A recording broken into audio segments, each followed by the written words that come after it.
भारत माता की वंदे मातरम, जय श्री राम। हिंदू हृदय सम्राट महाराज श्री योगी आदित्यनाथ जी हमारे बीच में पधारे में हृदय के गहन तल से उनका स्वागत करता हूँ, अभिनंदन करता हूँ। और सांगोद के प्रत्याशी माननीय हीरालाल जी नागर साहब, सम्मानित कार्यकर्ता बंधु, मंच पर विराजमान सभी अतिथिगण, भाइयों बहनों, मुझे इस पिपलदा विधानसभा क्षेत्र की जनता की सेवा करने के लिए भारतीय जनता पार्टी ने भेजा है। निश्चित तौर पर मैं आपको विश्वास दिलाता हूँ कि इस क्षेत्र के विकास में, इस क्षेत्र के मान और सम्मान में, इस जनता की सेवा में कोई कसर नहीं छोड़ूंगा। आपने कांग्रेस का 5 साल भी देखा है, किस प्रकार से इसके भ्रष्टाचार और गुंडा राज हुआ है। विकास के नाम पे कुछ 1 रुपए का काम नहीं हुआ। जब हम क्षेत्र में जाते हैं, कई जगह पीने का पानी नहीं है, सड़कें नहीं है, तेल क्षेत्र में पानी नहीं पहुंच रहा है, कहीं न कहीं सर क्षेत्र में गाँव में समस्याएं हैं। और ये कहते हैं हमने विकास कराएगा। जब चुनाव के समय पहले इन्होंने वादा किया था किसानों का कर्जा माफ करेंगे, युवाओं को रोजगार देंगे, महिलाओं का सम्मान करेंगे, गरीबों की सेवा करेंगे, लेकिन आपने देखा होगा किसानों को 1 रुपया का कर्जा माफ नहीं हुआ। और बेरोजगारों ने पेपर लीक सरकार ने युवाओं के साथ धोखा किया, कई युवाओं ने आत्महत्या करी है। ये सरकार है और देश के प्रधानमंत्री जी की सरकार भी आपने देखी है किस प्रकार से जो वादा किया है कि हर घर में शौचालय बनाएंगे, प्रधानमंत्री आवास बनाएंगे, उज्ज्वला योजना लाएंगे, राम मंदिर बनाएंगे, राम राज लाएंगे। राम मंदिर भी बन गया, उसकी तारीख भी तय हो गई। माननीय यूपी जी के प्रधान मुख्यमंत्री माननीय आदित्यनाथ जी महाराज सानिध्य में ये काम होगा। कार्यकर्ता बंधु, इस अवसर पर मैं आप इतना ही कहना चाहूंगा कि क्षेत्र की जनता के लिए, सेवा के लिए मुझे भेजा है। आप निश्चित तौर पर मुझे आशीर्वाद प्रदान करें। और ये जो पूर्व में जो कमी छूट गई थी, 2 पहिए की डबल इंजन की सरकार बनानी है। राजस्थान में भारतीय जनता पार्टी की सरकार बनेगी, देश प्रधानमंत्री नरेंद्र मोदी केंद्र में सरकार बनेगी। आप सबसे निवेदन है कि मुझे इस अवसर पर आशीर्वाद प्रदान करें। और यह सरकार जो निकम्मी सरकार कांग्रेस से, आपको देखा होगा कि हमारे जो राम गोपाल जी बैरवा हमारे बीच में बैठे हैं, इन्होंने काफी जनता की सेवा करी है, लेकिन जनता की सेवा के नाम से उन्होंने दलितों के ऊपर अत्याचार किया है। इसलिए ये कांग्रेस छोड़कर हमारे भारतीय जनता पार्टी की रीति नीति, प्रधानमंत्री जी की रीति नीति से प्रभावित होकर हमारे बीच में आए। निश्चित तौर पर इस सरकार को आप सबको उखाड़ फेंकना है और यहाँ से सभी को संकल्प लेने के जाना है कि परिवर्तन लाना है। राजस्थान में भारतीय जनता पार्टी सरकार बनेगी। सभी को बहुत बहुत योगी मोदी जय श्री राम, योगी मोदी जय श्री राम। जो राम को लाए हैं हम उनको लाएंगे। हम सबके बीच में हिंदू हृदय सम्राट उत्तर प्रदेश के मुख्यमंत्री योगी आदित्यनाथ जी से निवेदन करूंगा कि इस पिपलदा की जनता को संबोधित करें, आए और हम सबके बीच में उद्बोधन दे। बोले जय श्री राम, जय श्री राम। बीजेपी जिंदाबाद, बीजेपी जिंदाबाद, भारत माता की। योगी मोदी जय श्री राम, योगी मोदी जय श्री राम, जय जय श्री राम, जय जय श्री राम।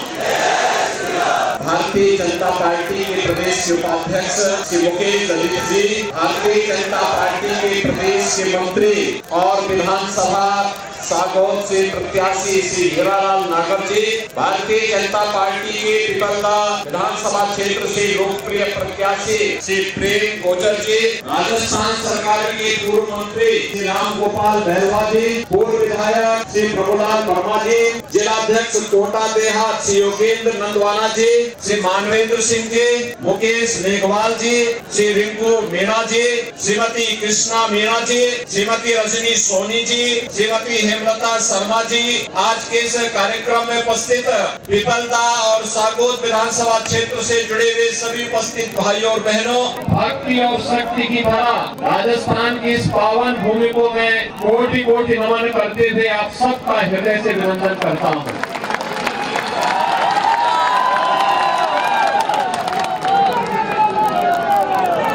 भाइयों बहनों, जब राजस्थान के बारे में हम लोग सुनते हैं, जानते हैं, नजदीक से देखते हैं, तो मुझे यहाँ के वीर वीर वीरांगनाओं के, यहाँ के त्यागी और बलिदानियों के इतिहास प्रसिद्ध वे कथा और कहानियां हमारे सामने आने लगती हैं, जिनसे देश प्रेरणा लेता है। आज भी भारत की सीमाओं की रक्षा करते हुए हमारे राजस्थान के जवान पूरे देश को सुरक्षा प्रदान करते हैं और सुरक्षा के माध्यम से अभय प्रदान करते हैं। तो यहाँ के किसान, यहाँ के समाज के विभिन्न तबके से जुड़े हुए नागरिक राष्ट्र की मुख्य धारा के साथ जुड़ करके अपनी कला, अपनी विभिन्न विधाओं के माध्यम से एक भारत श्रेष्ठ भारत की प्रधानमंत्री मोदी जी के विजन को भी एक नया आयाम प्रदान करते हैं। भाइयों बहनों, पूरे राजस्थान में परिवर्तन एक नई बहार है। राजस्थान के लोग चाहते हैं इस बार परिवर्तन होकर के रहेगा,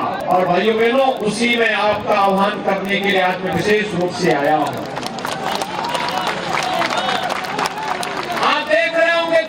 के अंदर प्रधानमंत्री मोदी जी के नेतृत्व में लोगों में एक नया उत्साह है, एक नया उमंग है, एक नई तरंग पूरे देश के अंदर चल रही है। एक नए भारत का दर्शन पूरा भारत कर रहा है, भारत की 142 करोड़ की जनता कर रही है। भाइयों बहनों, ये नया भारत वैश्विक स्तर पर जिस भारत का सम्मान बढ़ा है, भारत के बारे में दुनिया की धारणा बदली है। आज भारत को लोग एक विश्वसनीय देश और सहयोगी के रूप में सम्मान दे रहे हैं, और पीड़ित मानवता को अभय प्रदान करने के एक देश के रूप में जहाँ कहीं अशांति होगी, भारत की तरफ लोग आशा भरी निगाहों से देख। ये नया भारत है, एक और दुनिया को शांति का संदेश देने वाला, और दूसरी तरफ दुश्मन की टेढ़ी आंखों को निकालने की हिम्मत करने वाला भारत भी है।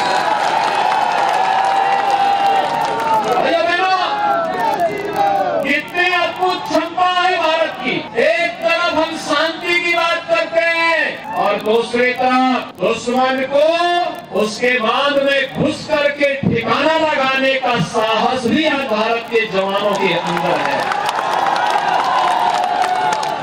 भाइयों बहनों, मैं आपसे एक बात सही मायने में रखना चाहता हूँ। कांग्रेस ने लंबे समय तक देश पे शासन किया, लेकिन बदले में समस्याएं थी। आपके राजस्थान में भी यही चीज है। कांग्रेस को सबसे ज्यादा समय तक शासन करने का अवसर मिला राजस्थान में, और गत 5 वर्ष का कार्यकाल भी राजस्थान के लिए है। बहुत लंबा समय नहीं जाएंगे, लेकिन अगर आप उससे पहले के 5 साल वसुंधरा राजे जी के नेतृत्व की भारतीय जनता पार्टी की सरकार के और कांग्रेस नेतृत्व की से अशोक गहलोत जी के नेतृत्व की सरकार के कार्यकाल की तुलना करेंगे, तो भाइयों बहनों आपको लगेगा कि भारतीय जनता पार्टी की सरकार कार्य कर रही थी, कार्य करना चाहती थी, लेकिन कांग्रेस की सरकार तो अपने अंतर कलहों के कारण जहां तहां अव्यवस्था, अराजकता, विकास के बैरियर के रूप में ही राजस्थान में पिछले 5 वर्षों के अंदर जानी जाएगी। भाइयों बहनों, कांग्रेस समस्या का नाम, देश की समस्या का नाम। देश के अंदर जो आतंकवाद है ये कांग्रेस की देन, नक्सलवाद कांग्रेस की देन, ये गुंडागिर्दी कांग्रेस की देन, ये माफियागिरी ये कांग्रेस की देन। और भाइयों बहनों, ये कांग्रेस इस समस्या का बोझा है, और भारतीय जनता पार्टी देश की समस्या का समाधान का नाम है। समाधान भाजपा है, मोदी है। समस्या का समाधान मोदी जी के माध्यम से हुआ है और होगा भी। कांग्रेस ने आतंकवाद की समस्या दी, मोदी जी ने और अमित शाह जी ने आतंकवाद की जड़ कश्मीर की धारा 370 को सदैव के लिए समाप्त कर दिया। कांग्रेस हमारी आस्था के साथ खिलवाड़ करती थी। आस्था के साथ खिलवाड़ कैसे? हिंदू मंदिरों को एक समय में मुगल कालखंड में अपवित्र करके, क्षतिग्रस्त करके, तोड़ करके वहां गुलामी के ढांचे खड़े कर दिए गए थे। अयोध्या में ही आपके सामने अयोध्या उदाहरण है। 500 वर्ष पहले बाबर के समय राम मंदिर को तोड़ दिया गया, उसके ऊपर एक विवादित ढांचा खड़ा कर दिया गया। हम आंदोलन करते थे, कांग्रेस की सरकारें अत्याचार करती। हम लोग नारा लगाते थे, रामलला हम आएंगे, मंदिर वही बनाएंगे। कांग्रेस के लोग हंसते थे, कहते थे कैसे बना देंगे।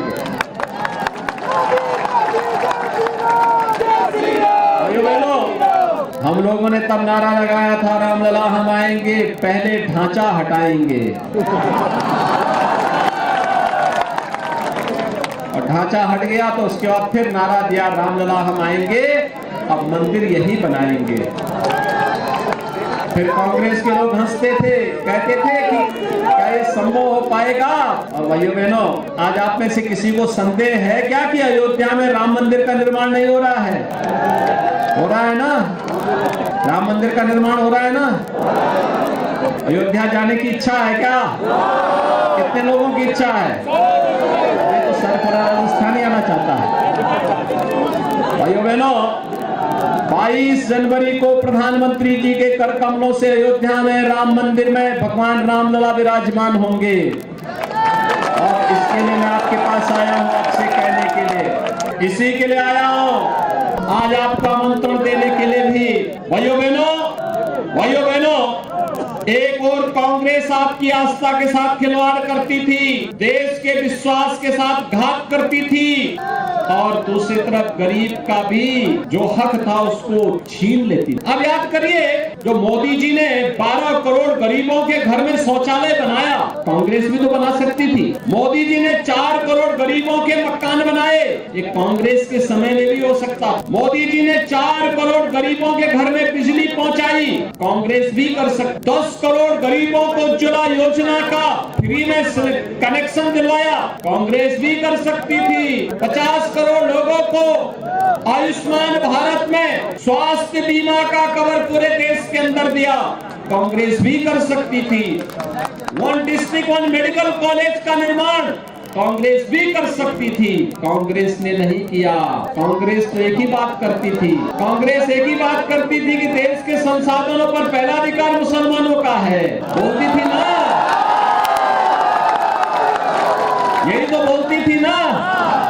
और भाइयों बहनों, मोदी जी ने कहा देश के संसाधनों पर पहला अधिकार गरीब का है, किसान का है, नौजवान का है, महिलाओं का है, दलित का है, वंचित का है, पिछड़े लोगों का है, समाज के हर तबके का है। और इसके लिए उन्होंने नारा दिया सबका साथ सबका विकास। भाइयों बहनों, सबका साथ और सबका विकास का नारा ही है राम राज्य की अवधारणा। भाइयों बहनों, आपने देखा होगा जब बाढ़, अतिवृष्टि, कोई आपदा आती है, कांग्रेस के नेता गायब हो जाते हैं, किसी का पता नहीं लगता। पिपलदा से लेकर के और दिल्ली तक सब नेताओं के यही हाल है, कोई इटली जाता है और कोई बूंदी जाता है, कोई जयपुर में बैठा रहता है।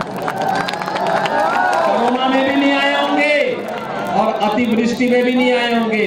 मैं धन्यवाद देना चाहूंगा लोकसभा के माननीय अध्यक्ष ओम बिरला जी को, जिन्होंने यहाँ पे अतिवृष्टि के समय घर घर राहत सामग्री वितरित करने की स्वयं निगरानी की। यहाँ की राज्य सरकार विफल हो गई थी, अपने विदेश दौरे को स्थगित करते हुए सीधे कोटा आए और कोटा में आकर के पिपलदा, सागोत, कोटा, इन सभी क्षेत्रों में घूम घूम करके उन्होंने हर व्यक्ति का ध्यान रखा, बिना भेदभाव के शासन की योजना को पहुंचाने का काम। भाइयों बहनों, ऐसे लोग भी हमारे जनप्रतिनिधि होने चाहिए और इसी के लिए आज आह्वान करने के लिए मैं आपके बीच आया हूँ। भाइयों बहनों, 22 जनवरी के बाद पूरा देश अयोध्या दर्शन करने के लिए आएगा और इसमें पिपलदा और सागोत से भी अगर दर्शन करने के लिए आना है तो मैं अभी से श्री प्रेम गोचर जी को और श्री हीरालाल नागर जी को बोल दे रहा हूँ, आप इनको जयपुर पहुंचाइए और यहाँ से आपको फिर अयोध्या का सैर कराने लेकर दर्शन कराने लेकर। सहमत है? सभी लोग सहमत हैं?